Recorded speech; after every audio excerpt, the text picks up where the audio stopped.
तो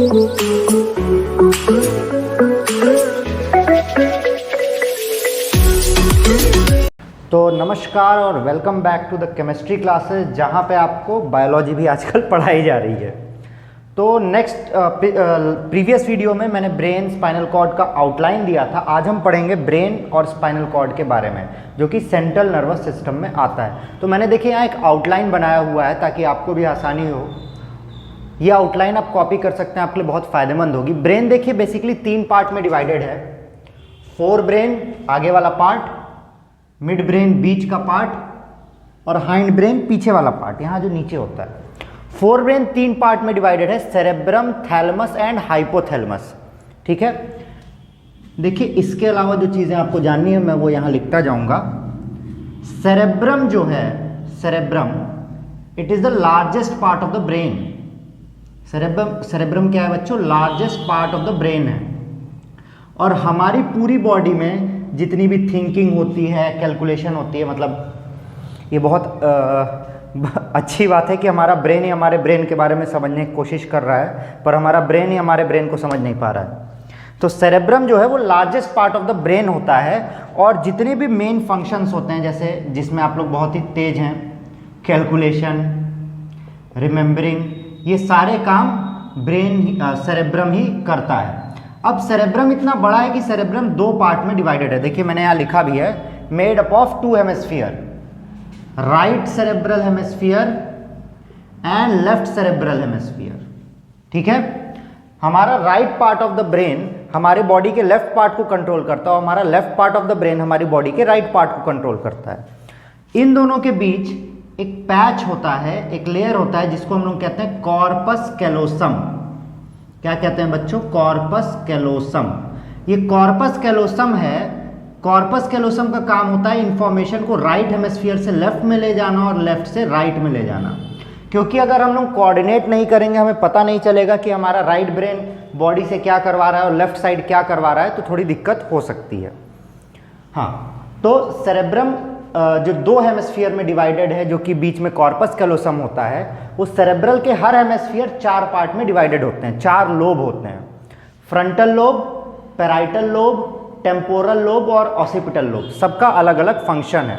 जो frontal lobe है वो देखिए वॉलेंट्री मूवमेंट को कंट्रोल करता है। वॉलेंट्री मूवमेंट जैसे मुझे हाथ उठाना है, पैर उठाना है, सर ऐसे हिलाना है, तो ये फ्रंटल लोब कंट्रोल करता है। उसके अलावा रीजनिंग को कंट्रोल करता है कि ये हो रहा है तो आखिर क्यों हो रहा है, हम पढ़ें तो क्यों पढ़ें। नेक्स्ट आता है इम्पल्स, लैंग्वेज और स्पीच। इम्पल्स मतलब तुरंत हमें क्या करना है, लैंग्वेज और स्पीच मतलब कैसे बोलना है। ऐसा नहीं है कि मुझे बोलना है हाय, मैंने बोल दिया हम लोग, तो उसको कंट्रोल करता है frontal lobe. Parietal lobe control करता है हमारे सेंस ऑफ टच को, कि हमें कोई टच कर रहा है तो वो टच कर रहा है तो कैसा है, गर्म है, ठंडा है, क्या है। अगला आता है टेम्पोरल लोब। टेम्पोरल लोब हमारे ऑडिटरी सेंसेस को, मतलब हियरिंग, सुनने को कंट्रोल करता है। और उसके बाद आता है ऑसिपिटल लोब, जो हमारी विजुअल प्रोसेसिंग करता है। विजुअल प्रोसेसिंग मतलब जो हम देख रहे हैं वो कितनी दूर से आ रहा है, क्या है, कितना बड़ा है, किस स्पीड से आ रहा है, वो ऑसिपिटल लोब करता है। इसके अलावा फोर ब्रेन 2 और पार्ट में डिवाइडेड होता है, थैलेमस और हाइपोथैलेमस। थैलेमस का मेन काम होता है सेंसरी रिले। जितने भी हमारे सेंस ऑर्गन्स हैं, सेंस ऑर्गन्स के फंक्शंस को कंट्रोल करना, हमारे तक पहुंचाना क्या हो रहा है, वो काम होता है थैलेमस का। इसके अलावा जो हाइपोथैलेमस है वो हमारे बॉडी टेम्परेचर को और बाकी अर्जेस को, जैसे प्लेजर किसी भी चीज़ का हो सकता है, थर्स्ट हो सकता है, हंगर हो सकता है, सेक्स हो सकता है, उन सारी चीज़ों को हाइपोथैलेमस कंट्रोल करता है। इसके बाद आता है मिड ब्रेन। मिड ब्रेन बहुत ज़्यादा बड़ा नहीं होता है। फोर ब्रेन को प्रोएंसीफेलॉन भी कहते हैं, मिड ब्रेन को मेसेंसीफेलॉन भी कहते हैं। तो मिड ब्रेन का काम है ऑडिटरी और विजुअल प्रोसेसिंग को कंट्रोल करना। इसके साथ साथ मेलाटोनिन को भी, मेलाटोनिन के सिक्रीशन को, जिससे हम लोग काले या गोरे होते हैं धूप में निकलने पे, वो भी यही कंट्रोल करता है। इसके बाद आता है hind brain. Hind brain actually 3 part में डिवाइडेड है, मेडुला ऑब्लांगाटा, पॉन्स और सेरेबेलम। मेडुला ऑब्लांगाटा हमारी बॉडी के सारे इनवॉलेंट्री एक्शंस को कंट्रोल करता है। इनवॉलेंट्री मतलब रेस्पिरेशन कैसे हो रहा है, हार्ट रेट क्या है, हमारा पेरिस्टाल्सिस हो रहा है कि नहीं हो रहा है। ठीक है, पॉन्स जो है वो सेरेबेलम में कॉर्पस कैलोसम का काम करता है। मतलब सेरेबेलम भी 2 पार्ट में डिवाइडेड है, राइट हेमिस्फीयर और लेफ्ट हेमिस्फीयर। तो इन दोनों के बीच का जो कनेक्शन है, जो एक हेमिस्फीयर से दूसरे हेमिस्फीयर में बात ले जा रहा है, वो करता है हमारा पॉन्स। पॉन्स के बाद आता है सेरेबेलम। सेरेबेलम हमारा बैलेंस कंट्रोल करता है कि हम सीधे चल रहे हैं कि हम ऐसे चल रहे हैं, और कोऑर्डिनेशन कंट्रोल करता है। इसीलिए ड्रिंक करने के बाद हमारा चलने में दिक्कत होती है कि सेरेबेलम हमारा इंटॉक्सिकेट हो जाता है। तो ये था ब्रेन के बारे में। अब इसके बाद आता है हमारा स्पाइनल कॉर्ड। आई होप आपने ये सब कॉपी कर लिया होगा। अब जो हमारा ब्रेन है, पहले ब्रेन के बारे में ही पूरी बातें कर लेते हैं। अब जो हमारा ब्रेन है, ब्रेन एक बॉक्स में कवर्ड है, ब्रेन बॉक्स। मतलब पूरा ब्रेन तो हमारा, मतलब पूरा फेस पे तो हमारा स्कल है, पर स्कल यहां से यहां तक, मतलब हमारे सर से हमारे चिन तक आता है। बट जो ब्रेन है, brain is covered in brain box. किसमें कवर्ड है बच्चों? ब्रेन बॉक्स में, जिसको हम क्या भी कहते हैं? क्रेनियम कहते हैं। क्रेनियम 14 स्मॉल इमूवेबल बोन से बना हुआ है। 14 छोटे छोटे इमूवेबल बोन्स हैं जिनसे क्रेनियम बना हुआ है। इमूवेबल मतलब वो ऐसे जुड़े हुए हैं कि वो कभी हिल नहीं सकते। इमूवेबल स्मॉल बोन से बना हुआ है, इसको कहते हैं क्रेनियम और ब्रेन बॉक्स। पर जो क्रेनियम है, क्रेनियम 3 पार्ट में डिवाइडेड है, from inside to outside, PAD। Pia matter, arachnoid and dura matter. इन 3 पार्ट्स में डिवाइडेड है। मतलब वो जो लेयर है क्रेनियम का, ब्रेन बॉक्स, उसमें एक लेयर, दूसरा लेयर और तीसरा लेयर इस तरीके से डिवाइडेड है। इन तीनों के बीच एक फ्लूइड भरा है जिसे हम कहते हैं CSF, मतलब सेरेब्रो स्पाइनल फ्लूइड। ये हमारे स्पाइनल कॉर्ड में भी भरा होता है। सॉरी, फॉर्म लिख रहा हूं मैं। Cerebro spinal fluid. Cerebro spinal fluid का काम क्या होता है? Acts as shock absorber. Shock मतलब करंट वाला नहीं बच्चों। शॉक एब्जॉर्बर मतलब चोट लगेगी तो रोक देगा। जैसे कि अगर मुझे यहाँ डायरेक्ट मुक्का मारा जाए तो मुझे चोट लगेगी, पर मैंने यहाँ एक जैकेट पहना है जिसके अंदर पानी का एक लेयर है, जेली का एक लेयर है, तो वो शॉक को थोड़ा सा एब्जॉर्ब करेगा और मुझे कम चोट लगेगी, तो उसे कहते हैं शॉक एब्जॉर्बर। ये सेरेब्रो स्पाइनल फ्लूइड हमारे brain as well as spinal cord में प्रेजेंट होता है। तो ब्रेन के बारे में इतनी चीजें थी।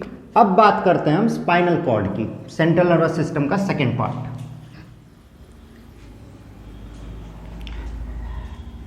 स्पाइनल कॉर्ड जो हमारा होता है, स्पाइनल कॉर्ड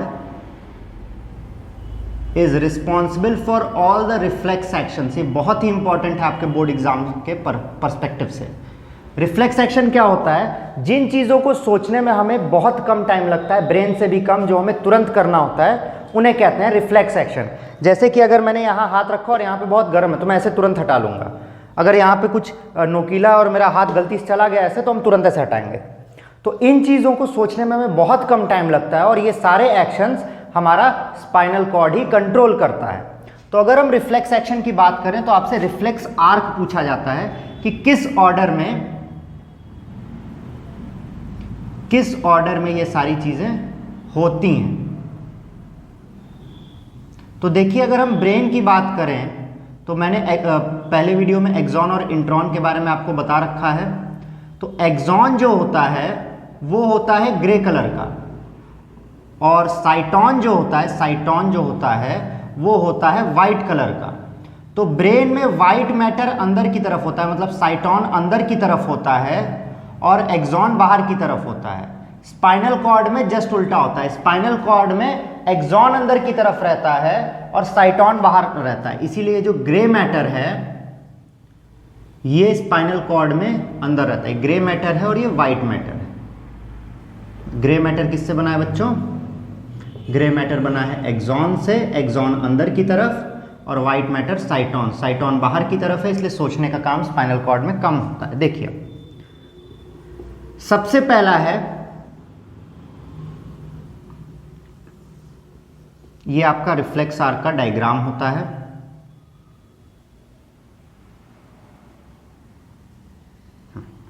यहां से आपने स्टिमुलस रिसीव किया। क्या रिसीव किया? स्टिमुलस, और ये रिसेप्टर ऑर्गन कहलाएगा। रिसेप्टर ऑर्गन वो होता है जो बाहर से कोई भी स्टिमुलस रिसीव करता है। स्टिमुलस को रिसेप्टर ऑर्गन रिसीव करेगा और उसको यहां से लेके जाएगा सेंसरी न्यूरॉन।